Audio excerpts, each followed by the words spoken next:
নমস্কার। আমি এই গার্ডেনিংয়ের কাজ ছাড়াও আরও কিছু কাজ করি। যেমন এই যে যন্ত্রপাতিগুলো দেখছেন, এগুলো সব আমার নিজের হাতে তৈরি। এগুলো কোনো কোনো যন্ত্র আমাদের গার্ডেনিংয়ের কাজে ব্যবহার হয়, আবার কোনো কোনো যন্ত্র আমার স্কাল্পচারের কাজে ব্যবহার হয়।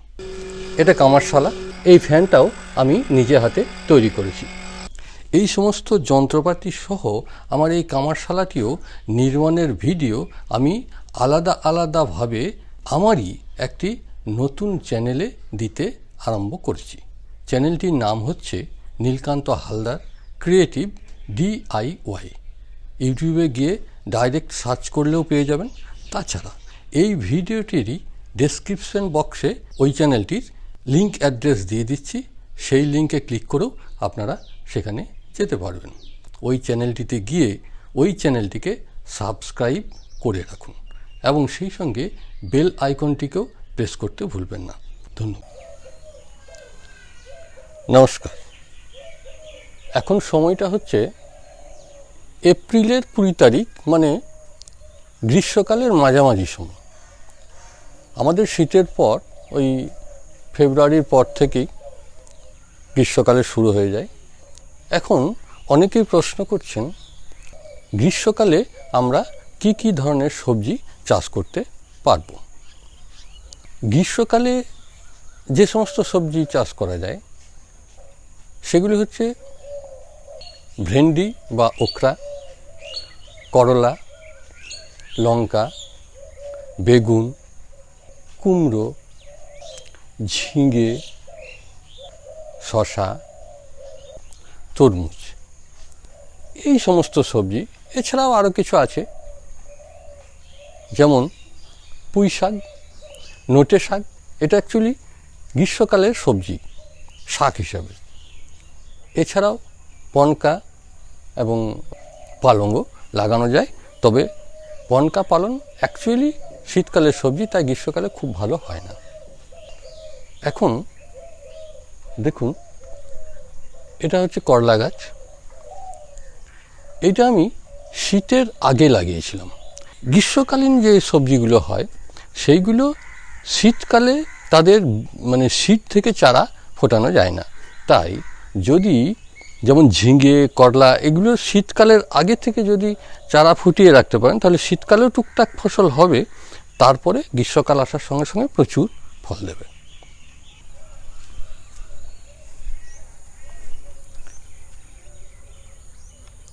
এটা হচ্ছে করলা গাছটা।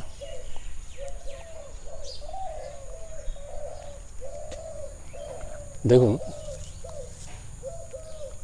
প্রচুর করলা ধরে রয়েছে।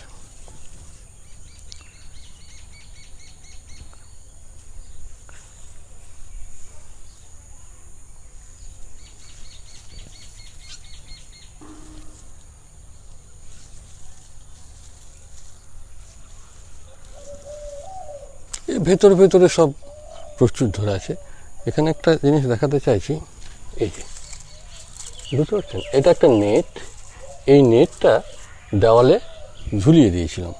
সেই নেটটা ধরেই এই করলাগুলো উপর দিকে উঠতে থাকে। তারপরে এই ওয়ালটা জুড়ে দেখুন প্রচুর হয়ে আছে।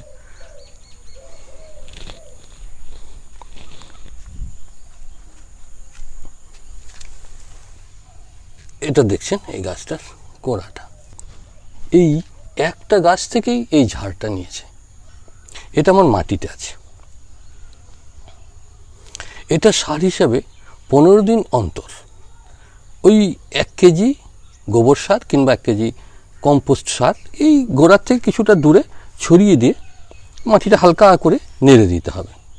এখন দেখে বুঝতে পারছেন যে এর গোড়াতে প্রচুর পুঁই গাছ বেরিয়ে গেছে। এগুলোকে আমি সরিয়ে নেব। এই আগাছাগুলোকে তুলে দিতে হবে হালকা করে করে। এই একটু বড় হলে তুলতে সুবিধা হয়। এই পাকা করলাটা সেদ্ধ করে আলুর সঙ্গে মেখে খাওয়া যায়। এইটা তুলে নিয়ে কি করবেন, এর যে সিডগুলো আছে এই সিডগুলো এর গোড়ার থেকে কিছুটা দূরে এইভাবে ফেলে দিন, কারণ সিডটা তো খাওয়া হয় না। তারপর এটাকে নিয়ে চলে যান খাওয়ার জন্য। এইটা এখানে ফেলে দেওয়ার পর এই একটু করে টিপে দেবেন।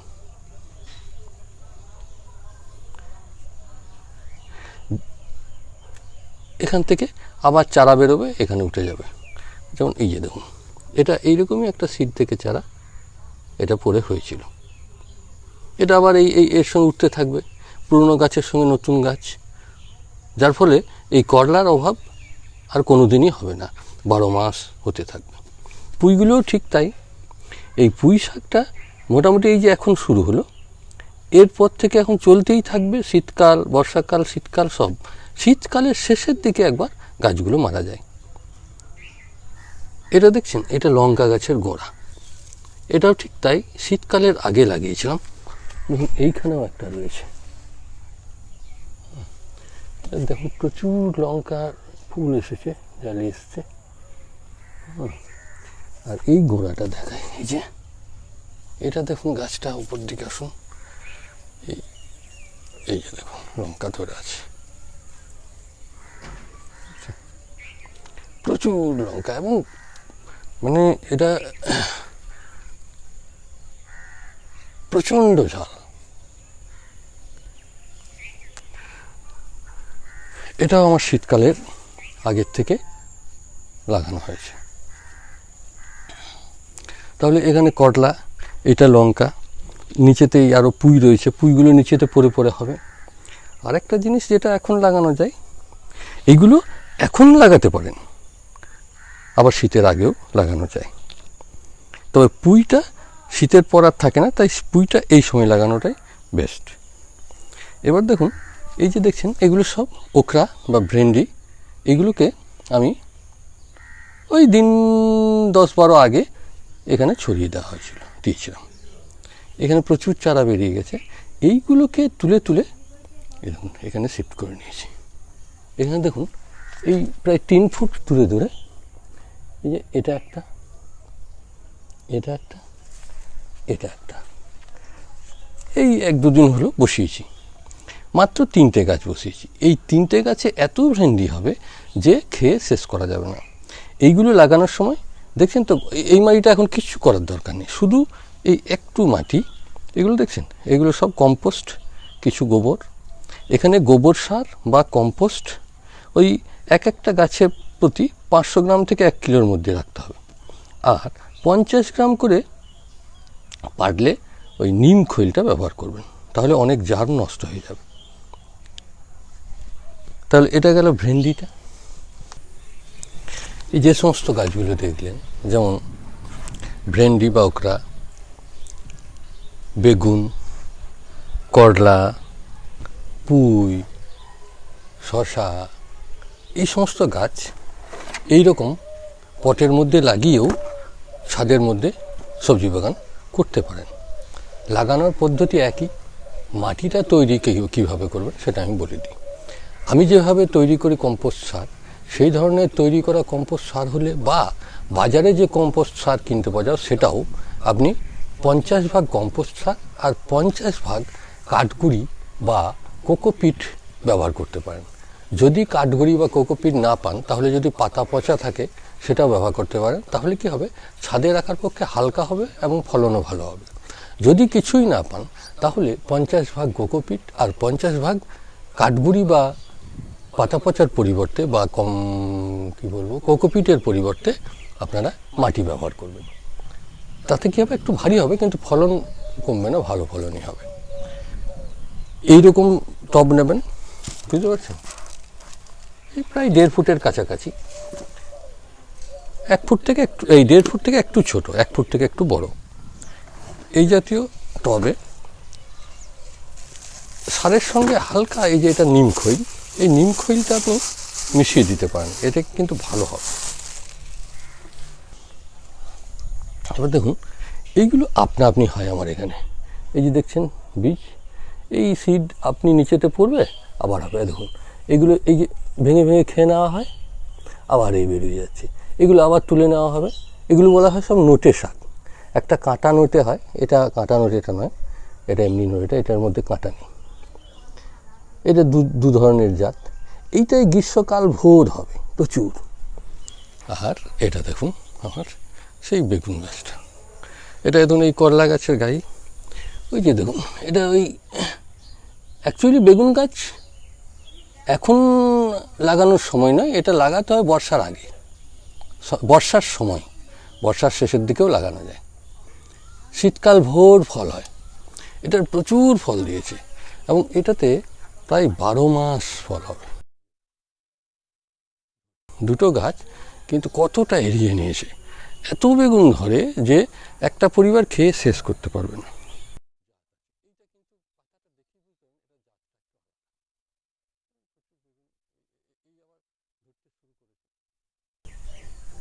এর 12 মাস ফল পেতে হলে 15 দিন অন্তর আপনাকে সার প্রয়োগ করে যেতে হবে।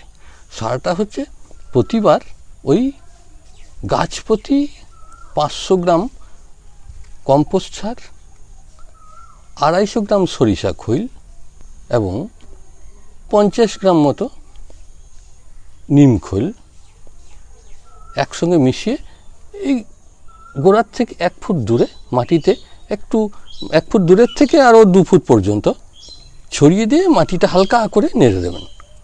এর থেকেও যদি ভালো গ্রোথ পেতে চান তাহলে এনপিকে জাতীয় সার, যেমন আমি যেগুলো চয়েস করি সেটা হচ্ছে 10-26-26, সেই সার গাছ প্রতি 1 চামচ মিশিয়ে দিতে পারেন। এখন দেখুন এই গাছগুলো হালে আমি খৈল এবং কম্পোস্ট সার মিশিয়ে দিয়েছি। এগুলো হচ্ছে কম্পোস্টগুলো। খৈল মিশালে দেখবেন এক ধরনের ওই ফাঙ্গাস হয়। একটা কথা মনে রাখবেন যে সব ফাঙ্গাস কিন্তু, ফাঙ্গাস বা ছত্রাক, সব ছত্রাক কিন্তু গাছের ক্ষতিকর নয়। খৈলটা দেওয়ার পর যে ফাঙ্গাসটা সেটা ক্ষতিকর নয়, সেটা মাটিটাকে একটা ফাঁপ ধরিয়ে দেয়, তাতে গাছের উপকারী হয়। দেখুন এর ভেতরে ভেতরে কত বেগুন রয়েছে, এইটা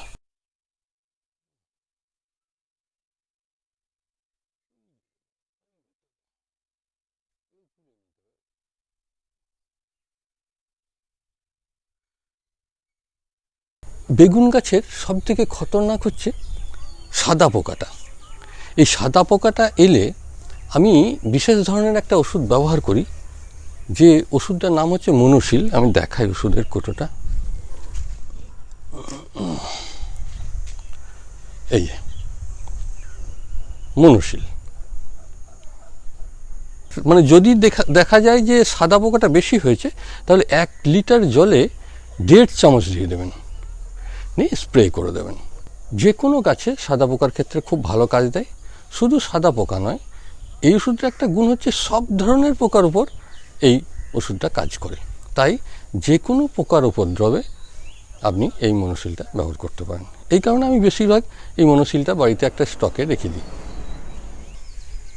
এই যে সেই কম্পোস্টের এই যে সারগুলো, এগুলো শুকিয়ে যাচ্ছে আর এইগুলো কাঁচা রয়েছে। এই যে এখান থেকে বেরোচ্ছে, এই মাঝে মাঝে কালকে বার করেছি, এই যে বার করে নিই, এখানে একটু শুকিয়ে গেলে তারপর ব্যবহার করি। এই যেমন এগুলো হয়েছে, মাঝে মাঝে নেড়ে দিতে হবে। এই যে সমস্ত পাতা, এর সঙ্গে কিছু কিছু শুকনো পাতাও দিয়ে দিতে হয়, কারণ শুকনো পাতারও কিছু প্রয়োজন আছে। এটা হচ্ছে আমার সেই আম গাছটা, এটা হচ্ছে আম্রপালিটা, জোর কলম গাছ। এর বয়স প্রায় 5 বছরের কাছাকাছি হয়ে গেল, 4 বছর প্লাস। দেখছেন কত আম ধরেছে। এই যে উপরে একটা ডাল রয়েছে, এই একটা গাছ, এই গোড়াটা। এর পরিচর্যা আমি আগে দেখেছি, আমি এখনই এক ঝলক দেখিয়ে দিচ্ছি।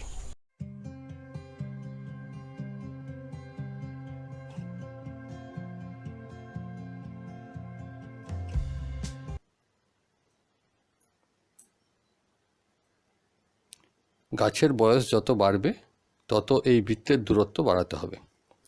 এগুলো দেখছেন গোবর সার, গোবর খাদ, ইংরেজিতে কাউডাং বলা হয়। আপনারা এর পরিবর্তে কম্পোস্ট সারও ব্যবহার করতে পারেন। এর সঙ্গে দেখুন এটা হচ্ছে সরিষা খোল,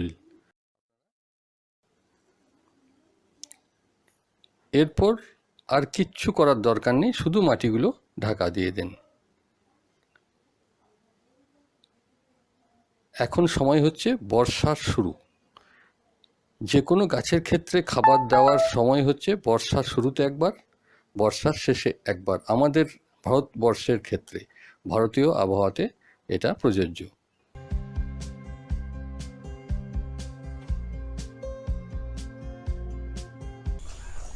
এবার দেখুন এই আরেকটা গাছ পরিষ্কার করানো হয়, লোকটা আসছে না সবসময়, তারপর এখন তো একটু সমস্যাও হয়েছে আসার পক্ষে।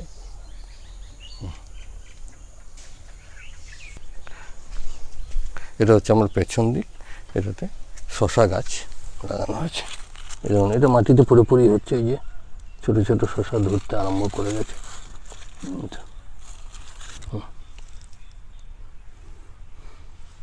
প্রচুর শশা ধরছে, প্রত্যেকটা খাবে খাবে।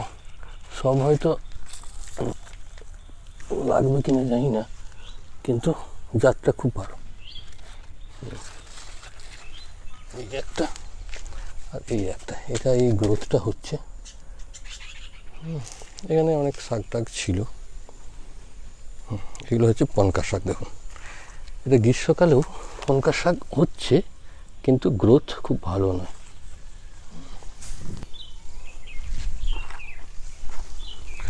এগুলো হচ্ছে কচু, এগুলো আমি এখানে বসাবো। কিভাবে বসাচ্ছি দেখুন, এখানে খোপ কাটা হয়েছে, প্রত্যেকটা খোপে করে প্রথমে জল দিয়ে দিতে হবে।